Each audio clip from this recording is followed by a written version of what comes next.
everyone, Perry here with an exclusive Collider interview for you right now. I am especially excited about this one because it's for a movie that I love. It is 8th grade and we have Bo Burnham and Elsie Fisher here. I've really been looking forward to this. Thanks, Perry. Appreciate it. I'm thrilled. I mean, I can honestly say it, whether you were here or not, I would say it out loud. One of my favorite movies of the year. Thanks. It really struck a chord in so many ways that I wasn't really prepared for. Yes, good. So, Bo, I want to start with you. Did you just wake up one morning and say, hey, I feel like directing a feature film now? No. You know, it was a long sort of weird process, like where I kind of came through the back door at it or something, where it's like, I did theater all my life and I love doing theater and working with actors. And I mean, I was 15, so working with my friends and cutting scripts and things. And then I started to do stand-up, which I really did sort of fall into. And then I sort of tried to drag everything I loved about theater into stand-up. And then over the 10 years of doing stand-up, I was writing scripts and things. And I started filming my specials and then slowly realized, like, I think the thing I really would love to do is direct a film. I think that would sort of bring together all the things I like about all the stuff I've done without my face, which was the most, which was the thing I liked least about what I was doing. It's one thing then to say, I want to make a movie, and then it's another to say, I am making a movie. Yes. So what piece of the puzzle, what person, what story idea would you credit with saying that's what made this a reality? Well, I mean, it was just getting the money. I mean, like, I wrote the script like probably 3 years before the movie got money and was just running around trying to get financing for it for a few years. And I was like, it's a story about an 8th grader where nothing happens, but it feels like a lot happens. And everyone's like, no, thank you. We will keep our dollars. And then eventually I had enough sort of momentum in my stand-up where I felt like I could kind of prove that I could at least vaguely make the budget back, probably.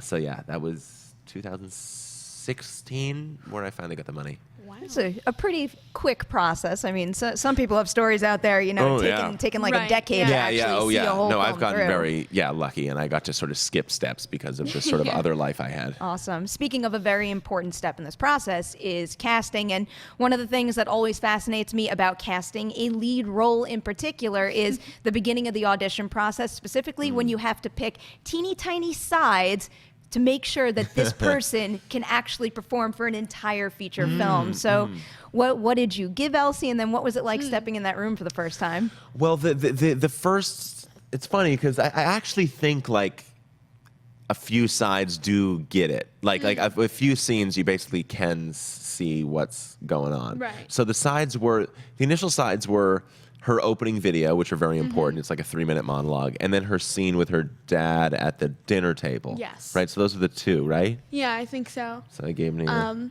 Yeah, I don't know. I mean, it was very exciting for me. I really liked how Kayla talked because that's how I talk. I don't know. And I mean, I was a fan of Bo's comedy, so I was very nervous. That was required for every kid that came to the audition. Yeah. So I was very nervous walking into the room. But it was like very chill actually once I got in there, and a very nice environment to be in. And like it was very funny because after that audition I went to another one, and like I handed them my headshot and they're like, where's all the acne? And it was just so rude of them the entire time. That's so psychotic. Yeah. That's so evil. It really is. And I'm like, please leave me alone, I'm 13. Yeah, child actor casting people are evil for the most part. Except for you. Yes. Well, I've buried it. I buried my evil deep within myself. Yeah. Well, you can tell between just sitting here and talking to you guys before we started rolling and just seeing certain behind the scenes things and certain interviews that I've watched that you've done. I mean, you feel a part of the group. You don't really, there's, and the movie represents this too, actually. There's no condescending tone. We're on the ground level with this 8th grader. And while I think Kayla's story all to herself is very, very strong, one of the most special things about this movie, to me at least, is that you can respect her journey, but also you could apply her journey to everything that you've been through. Yeah. Well, that's the thing. It's like that. My belief is just that, like, what kids are struggling with is, yes, in part because they're 13 and their bodies are exploding and they're, whatever, and their mind's mashed potatoes, but also because they're a person in the world, and being a person is really tough. So that's what I hope the movie can do, is that, like, yes, you can see maybe your kid or your younger self in her, but you can also see your regular adult self in her. Right, yeah. I do think that, part of what kids struggle with is just like the human condition. I do think kids actually have access to that, unfortunately. I would also add in just the value of growth and not necessarily pushing who you were out into the darkness and forgetting about it, but kind of adding it all up, because we're a product of all of our experiences. Yeah, and sometimes like movies about kids, it feels like the main character has to be like wise beyond her years, and I just think that's like the kids that think they're wise beyond their years are always like super cringy, and it's like, you know what I mean? It's like they're like, oh, but I Proust, and you're like, shut up, like you don't know anything about that. So we just wanted a kid that was a kid and felt like a kid and wasn't really. She doesn't need to be quote unquote exceptional to be worthy of a movie. Yeah. I've been talking about this movie nonstop since seeing it with a bunch of friends, and I find it interesting how everyone has very different reactions to certain scenes. You know, some of the ones that I reacted to, I really took to the comedy, and I found it funny and entertaining. And then I had other people who almost looked at it like the awkwardness is so powerful, it's coming across like a horror movie. So since Sundance especially, is there any particular reaction to a certain scene that kind of surprised you guys? I mean, there's like laughing at the car scene, but it's not even like funny laughing. It's just awkward. But that was a little that was off-putting. it was off-putting. It took a while for me to realize like that is the way some people the reaction. react to being so uncomfortable. I mean, Kayla kind of does it in the scene. Exactly. Like, that's part of what he's doing slightly, is trying to like deflect things. But no, it's great. I mean, it's really nice to watch it with a crowd and see like how messy the reactions are. Yeah. You know what I mean?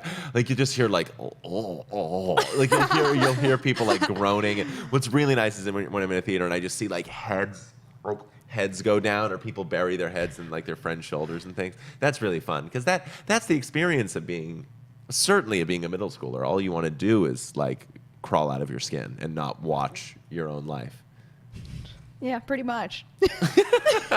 Is there anything that Kayla goes through in the movie in particular that brought you guys back to your middle school experience more so than anything? Because there's a lot to relate to here, but I would say I have at least one thing that kind of, you know, dug deeper than more. The smell of a middle school is like, when we walked into that middle school, it's like, whoa. Like that's sort of like it's like that, like, I don't know. It's impossible to describe. When we went to the art classroom, that killed me. Right. Because you smell like the actual, like, what are those like chalky crayons called or whatever? Pastels? Pastel. Like, that's what I feel like I'm smelling, like wet, soggy, old pastels in the air. But also, like, the pool party, like, we just threw a pool party, and the kids were just in a pool party, and it was like the sound of like 20 kids like rocking out is maddening. And gives me like Vietnam flashbacks. I mean, the pool party was like, I mean, I haven't been to that many because I don't have friends. Or a pool. Just say it's because of that. Sure. Come on, let me be sad on. Okay, yeah, go for it. I think you're in some pretty good company here today. I think so. Yeah. I meant middle school friends. Thank you. Yeah. No, but I mean, like, that was very real, and it was a real pool party. And like, just the scrolling on the phone, I mean, that wasn't even middle school specifically, but that was just very real to me. And she was right out of middle school, so I mean, it was she went literally from 8th grade to filming. So. Yeah, I had a very extended 8th grade year. The thing that got me the most was probably the stuff with her dad, especially at the dinner table, because I have a very similar relationship, or at least I did, with my dad, where he's constantly, you know, patting me on the back and saying good job, and I'm like, you're just saying that because you're my dad. Yeah, that's a lot of my mother, for sure. But it was like, I don't think people realize that. Well, no, I mean, if you're very lucky to have a parent like that, it's still annoying. Like, it's not like it's great. It's like, I'd always tell my mom would always be like, you're so awesome. And I'd be like, thanks. Like, I'm going to tell the kids at school that don't like me that my mom thinks I'm cool. It's going to really help. Sometimes it's just like, I would always feel like, give me something to rebel against, please. I want to be like I want to like storm out of the house and be like, you don't get me. But she'd be like, I do get you. Like, you know, that's its own form of something. So after all of this, would you say you've been bit by the directing bug? Do you want to jump into another film maybe in the near future? Sure. I mean, I would. It'll have to be a it's sort of a project by project thing. I Right. think it would have to be a good idea. You have any ideas? Nope. Well, tell me if you do, please. All right. Okay. Hypothetically, for our audience who is super into things like Star Wars, Marvel, DC, all that stuff, and we've seen that trend quite a bit in this industry, where someone makes one independent, low-budget film very, very Yeah. well, it catches on, and then all of a sudden you get a knock on the door, and they Yeah. want you for a big-budget picture. If that ever happened to you, would you consider it? Mr. Iger? No. I don't know. I gotta truly be honest and say Yeah, I don't sure, know. sure. It's very hard to picture for me to picture directing something I don't write, and I don't, Yeah.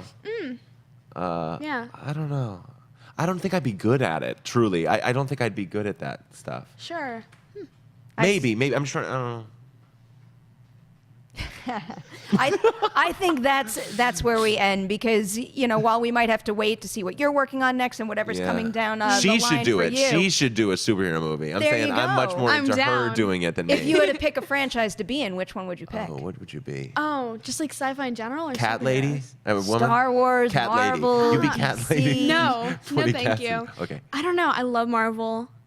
Doctor Who would be fun, but that's also like British, so Oh. can't do that. Hello. Maybe. It's a solid We'll see. pick there, though. Yeah. Well, while we wait for all of this to come to fruition, again, guys, I can't recommend it enough. Go see 8th grade in theaters. Please take your young kids if you're comfortable with that, because you guys we never talked about that. You had the whole R rating thing, and I wanted to ask about the Yes. experience doing those screenings. I mean, can you just Yes, jump yeah, into for that sure. very, So we very did briefly. We did 50 free screenings Yeah. in one in every state with no rating enforced because it's R rated. Right, yeah. But the R rating isn't it's not a legal thing. It's just sort of a handshake agreement between the MPAA and the exhibitors. So a bunch of theaters agreed to, for one screening, let kids in unaccompanied. So that was super fun. Yeah. And because the truth is like, yeah, the movie's got stuff that's like quote unquote inappropriate for kids, but kids are living in a world that's That is inappropriate for them, inappropriate for them, yeah. and they have complete access to all of those things without context, and hopefully the movie puts Right. it in context a little bit.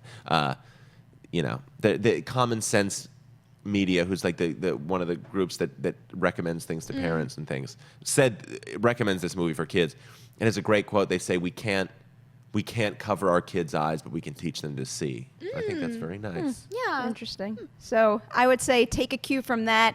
Tell everybody you know, kids, adults, friends, family, whoever, to go see 8th grade. Bo, Elsie, thank you so much for coming Thank in you, today. Perry. This Thanks was for having such a- us. Yeah. Such a treat for me. Thank you all out there for watching this interview. Don't forget to like and share it, and we'll see you soon with more Collider exclusives. Hey everybody, Mark Ellis here. Thanks for watching this episode. You want to watch more? Then click up here, or you can click right here for more great content from Collider. If you haven't subscribed to Collider Video, do so right now and share this vid with your friends. Thanks for watching.